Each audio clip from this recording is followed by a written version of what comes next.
Hello, this is my video on my internship. So let me start off with who I internship with. I interned with the Guitar Den, and the owner of the Guitar Den was Rich Casella. Um, so it was definitely something I wasn't expecting, especially with how things are going on, have been going on since April with the quarantine and all that. Um, Throughout all these years that I've been in college, I didn't think that I would have an at home internship, a whole virtual thing. But so yeah, it was definitely something that I wasn't expecting. But everything started out okay. So from the beginning, we all just met up. The first meeting that we had was a Zoom meeting, and Rich basically told us what was his plan on growing his business. And the Guitar Den is a small local business, but and it's something new, and it's something that um, has great potential. He wants to have a whole virtual business that he could take anywhere, not just locally here in New Jersey or the tri-state area, but something that could be a nationally grown thing. I want to say it's a product, but it's more like a virtual school. And so all the resources that we used from the beginning was, as you know, Zoom. We also communicated with each other through WhatsApp, um, which is where I got to meet the other interns, Miriam, Christian, and Pablino. Um, and other resources that we used was Facebook, TikTok, libraries, YouTube, and a lot of the information that we took down was all through Google Docs and Sheets. So let me explain what we did. So on our main thing that our main focus throughout the whole internship was gathering information on different libraries, right? So because it was a small business, we try to get as much free advertising that we could get, and the best thing that worked out for us, especially during the semester, this internship, was um, hosting webinars at different libraries. But at first it was, we knew what was the goal, we knew what was the plan, but first we needed to acquire information on every library, and we needed to find emails and contact different um, library directors so that we could share this information. We told them what was our game plan. We pitched them what is it that we wanted to do, and although this happens a lot of libraries in the beginning were turning us down, but we made sure to stress it to them that it was a free thing that we're providing. We're providing a free webinar so that Rich could basically have like an hour to 45 minutes of teaching music, teaching the basics of music, and encouraging young students, young children, to um, become students with the Guitar Den. But so yeah, so that was our main thing. We were looking for information, contacting different libraries, different directors, and telling them, hey, this is what we want to do. But it was a long process. We started out doing local counties, and then we ended up doing all of New Jersey, and and then afterwards we would go in. We during halfway throughout the semester, we started going out of state, like Pennsylvania and New York. So um, that was what we've been doing a lot of, just jotting down all the information possible. Um, Another way of it was basically just marketing for the Guitar Den that we've been doing, and another thing that we've been doing was doing guerrilla gigs, which is what Rich is a big he firmly believes in this. um, so Rich would always go in different public places, public areas, and all he would do is bring his ukulele, his small little amp, and his synthesizer thing. It's hard to explain, but and he would just start playing in public, and just by doing that, he would attract crowds and different people, and he would promote the guitar then in that way. Um, so at first he did it by himself, and he'd record himself doing it, and he would show what was his process, and then later we would join him, which was very different from what you would do at an internship. You know, a lot of like in person outdoor performing, right? But that's what we did, and it was a big success. It was amazing.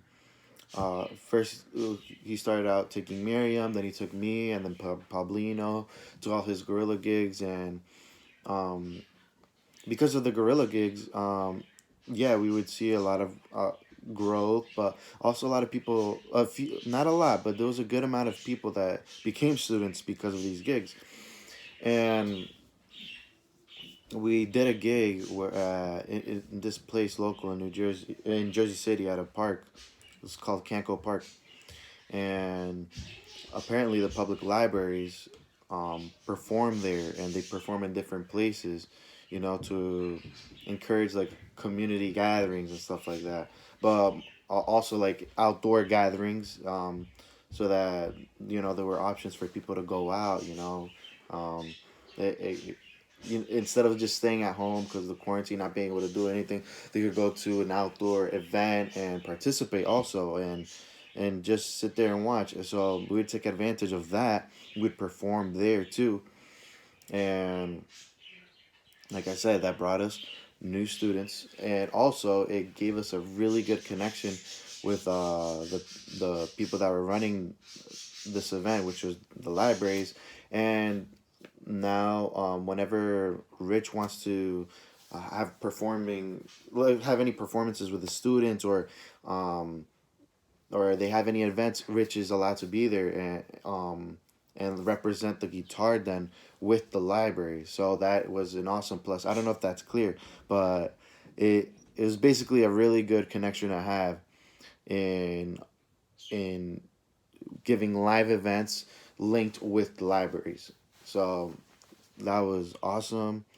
Another thing that we did in the beginning was because Rich, not he has a bunch of ideas. He has a bunch of ideas that he wants to do with the guitar. Then, but what I would say was his main two goals for the guitar then was to turn it into a virtual school, and also at first I think towards the end he kind of shied away from it, but it's still a very possible option for him was to make the guitar den sort of like a virtual online booking event. So we what we did also was um, um, get information on different musicians and stuff like that, and um, enter them in a separate database of musicians so we could form bands. And whenever a venue or anything of some sort needed a band, they would contact the guitar den, and we'd be able to send out a band. Um, what made the reason why we shied away from it, we shied away towards the end was because of as you know, COVID. A lot of venues are all indoors, and there's still some restrictions in capacity in different bars, venues, restaurants, and stuff like that. So that kind of held us back in that area of the guitar, then that department. But nevertheless, we still, as a group, we still managed to get a band together from separate musicians. This was also with the previous, and I think it was one or two interns that was with him, but they also they they did most of the work for this band. But we all formed the band, and um, this band was made to practice and get some experience together so that we could prep them and sending them to different venues and locations for if anyone requested. So that is still an option. We still had that band with us. Um, but yeah, that was the another goal that we did, and what we did to pursue that and to grow that area, we would visit different venues, different local events, and we would map the area and see what was there, the different people that would show up, different musicians, um, the location of the different venues that we would go to. So okay, so before we get to that, let me also talk about what we did on social media.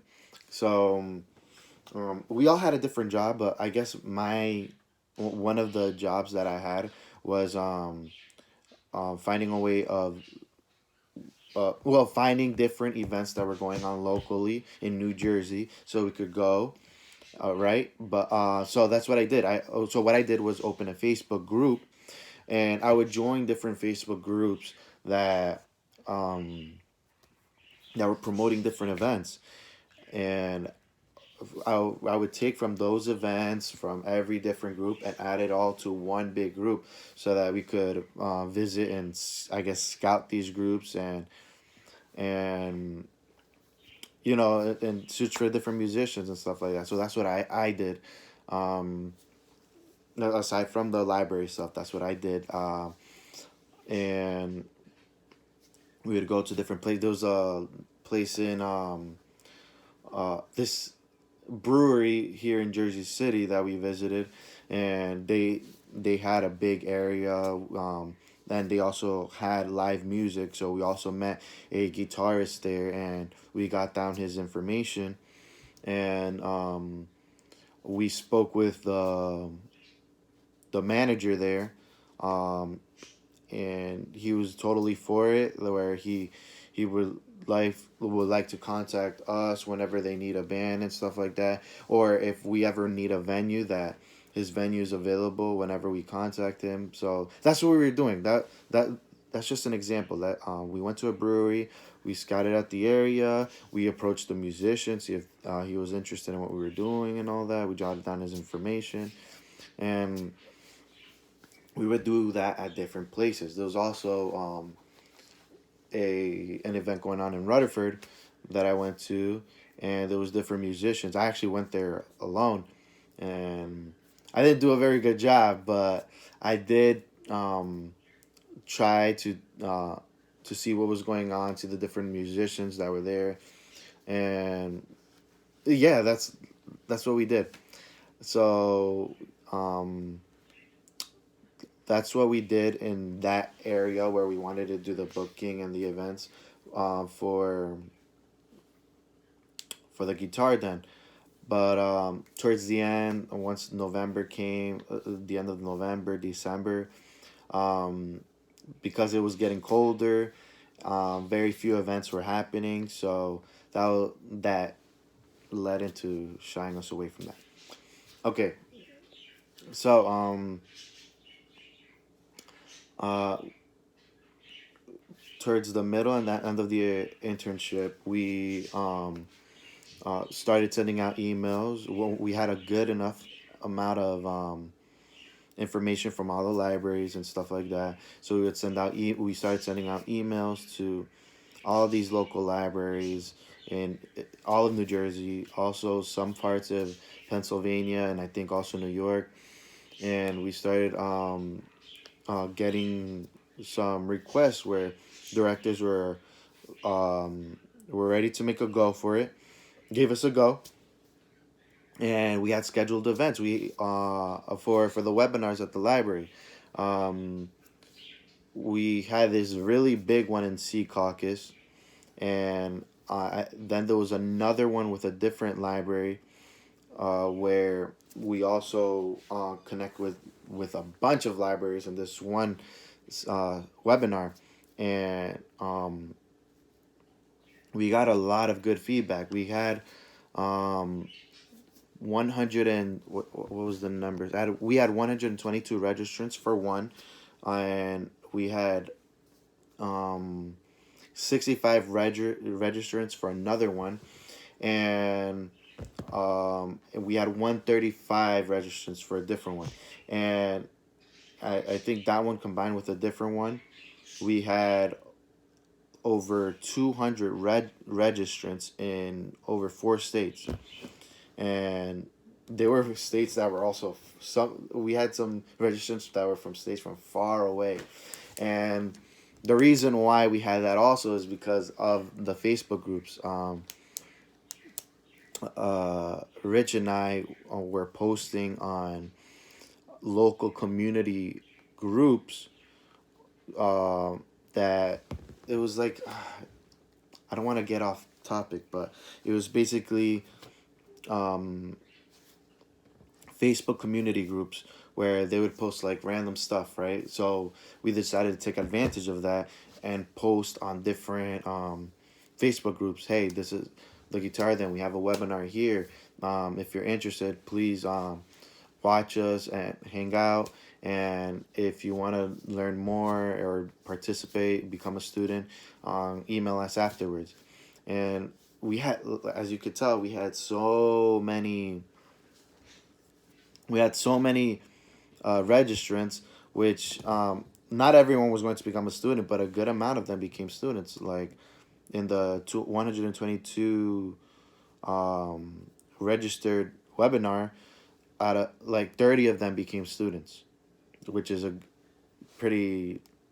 It was a good growth. It was a good growth for not having that many students to begin with, and with just free promotion, right? So um, the libraries helped us make the webinars. The Facebook groups allowed us to share the webinars through social media, and have them register at these libraries, and it worked. It was incredible. It was awesome. Um, so yeah, we were also trying different methods of marketing the guitar, then like through with TikTok and with YouTube. The YouTube, it was very difficult because it's not like social media where you could just post it and anyone could see it. You have to have subscribers to begin with, and it's hard to get subscribers when when you just open an account and you don't have that much content. So, but with TikTok, I actually opened my first TikTok account. I already knew about the app. I already knew about it, but it never got to my attention. But um, Rich wanted to explore this area also, so I opened an account, and um, I made like a an example video on what I learned at the guitar den. I basically learned a few chords on the ukulele. I recorded myself, explained how easy it was. It was just 4 chords, and just my first video, received 65 views from random people, and from that video, I had randomly acquired 16 followers just for that one video. And till this day, I still have random followers just just following me on my account. So, although I'm unsure if Rich followed through with this, but I told him, hey, this is a good way you should encourage your students to promote to promote the guitar den by having fun and recording themselves on TikTok. And this was towards the end of the internship, so we couldn't keep it going. But it was very clear to us that it is very helpful, and it's a very good tool to use. So that was another method on how we promoted the guitar then. And yeah, I guess that's most of what we did. Um, it was very difficult because of all the setbacks, like COVID, winter approaching. Um, there was also a few like blockages that we had, like whenever a director wouldn't want to connect with us, or sometimes on these Facebook groups we'd get blocked too. I guess it was mostly due to posting a bunch of times, but yeah, there was still a few setbacks, but we still had a big break. We did. I felt like we did a lot. We helped grow the guitar. Then the webinars were super useful, very important, and TikTok helped a lot. The connection we had with the libraries was an awesome thing to have. Um, in case if I mean, I doubt it's gonna happen, but in case if the webinars don't work, we still have a local connection with with Jersey City Libraries, where we could perform at these events representing the guitar den. And all the resources that we made, all the data that we collected, all the events that I listed on the Facebook group, um, that could be used for future interns that come, or because of so many students approaching, now we know that Rich is going to need to hire some teachers, so that it isn't just him teaching these Zoom lessons. It could be also other people working under the guitar then to be able to handle this amount of students coming in. So I feel like we grew this small business, and it has the potential to become something very big. Um, yeah, so that's what I did at the internship. It was an awesome experience. I would like to be a part of it, to see it grow and see what it turns out. And I even offered Rich that if he needs help in guiding the next interns that will be coming in, that I would be hands down willing to offer my assistance. Yes, so thank you very much, Professor Sprangler. I know you're gonna see this, so yeah, this is what I learned. Thank you.